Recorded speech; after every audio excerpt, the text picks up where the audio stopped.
It's just a pumpkin.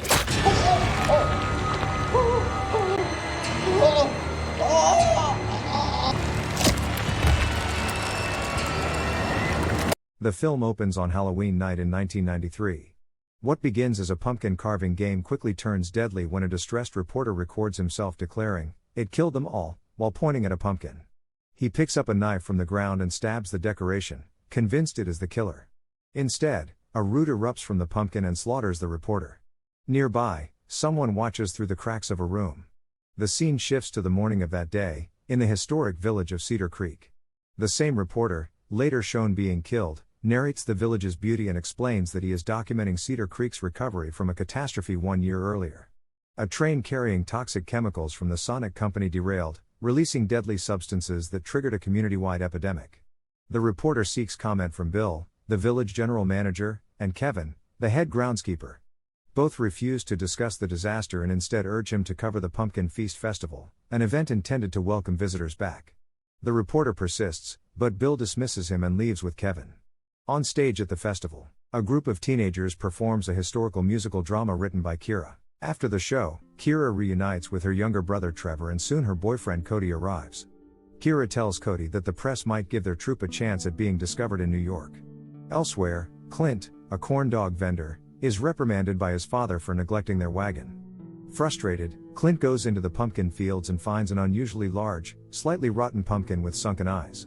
Believing it perfect for the evening's carving contest, he severs its roots. After his father repairs the wagon, Clint transports the pumpkin to Cedar Creek. The persistent reporter interviews Kira and her group but shifts to her personal loss, pressing her about losing both parents in the derailment. Devastated, Kira is speechless until Bill interrupts to announce that Cody has been cast in a major musical. Shocked, Kira confronts Cody, who admits he had planned to tell her later.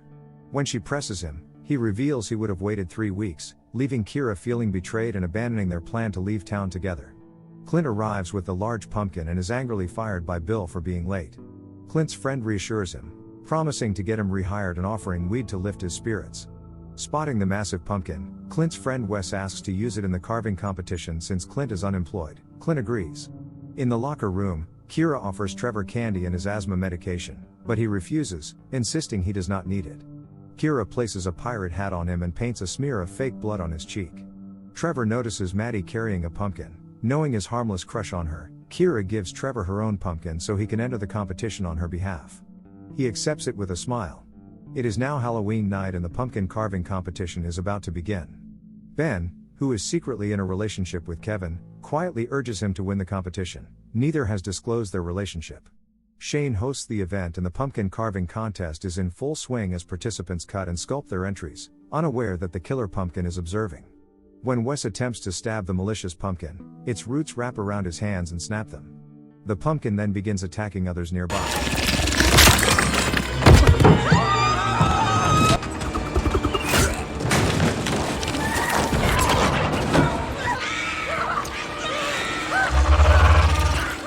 Triggering a panic that drives the group to take shelter in a nearby room.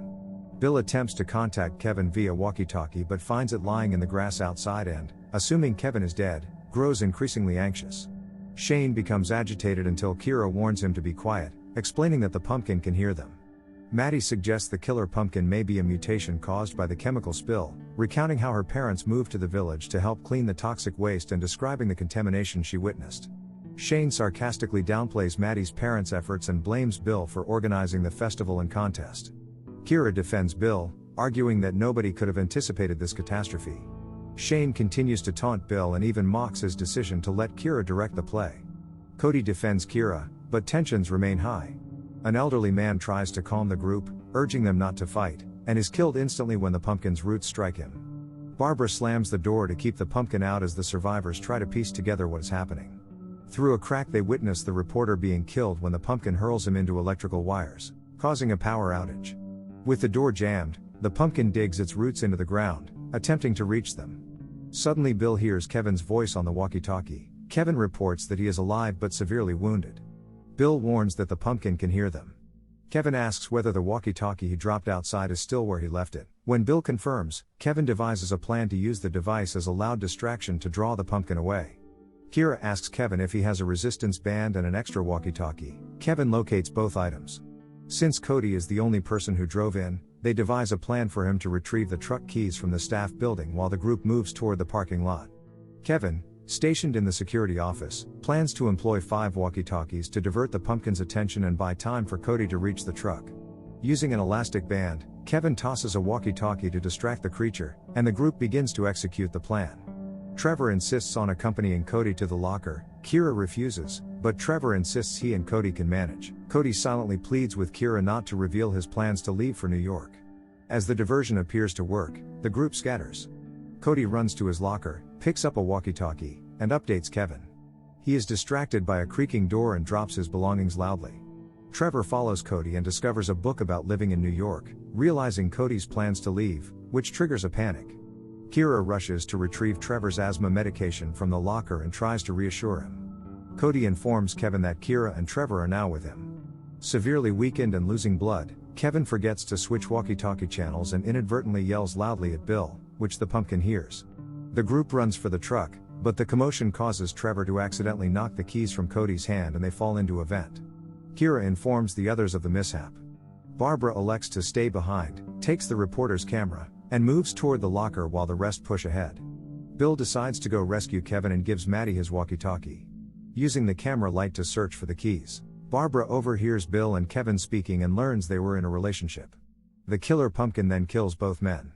Barbara retrieves the keys and rejoins the fleeing group. The pumpkin pursues them, Shane panics and yells, and the creature, recognizing him from earlier, kills him.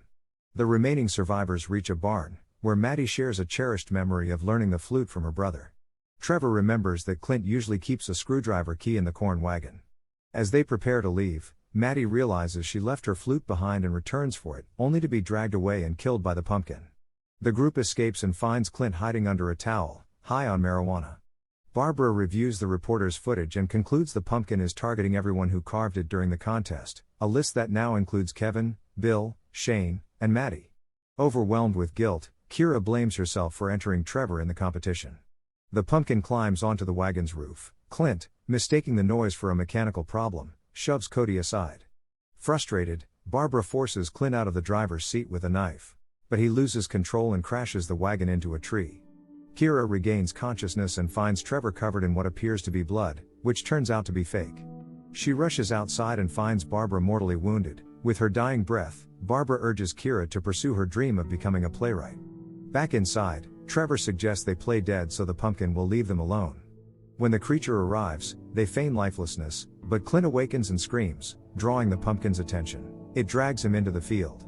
Kira runs to the barn for help, encounters Clint's father who dismisses her warning, and then sees Clint stagger from the woods with a pumpkin on his head. When his father fires a shot, the pumpkin seizes the gun and kills him. Kira reunites with Cody and Trevor. They discover the pumpkin field has been animated by the chemical contamination. Trevor is attacked and has roots wrapped around his throat. Kira seizes one of the pumpkin's offspring, threatens it, and forces it to release Trevor. The group lures the killer pumpkin into a tractor crusher and destroys it, though Trevor subsequently wanders into the field and is attacked by an offspring. Maddie unexpectedly reappears, having survived by using herbicide against the pumpkins, and helps destroy the remaining offspring with the tractor. The film ends with a final shot of Clint's severed head, revealing a root-like structure and implying that an offspring has survived and may seek revenge. Thank you for watching. Please subscribe for more recaps.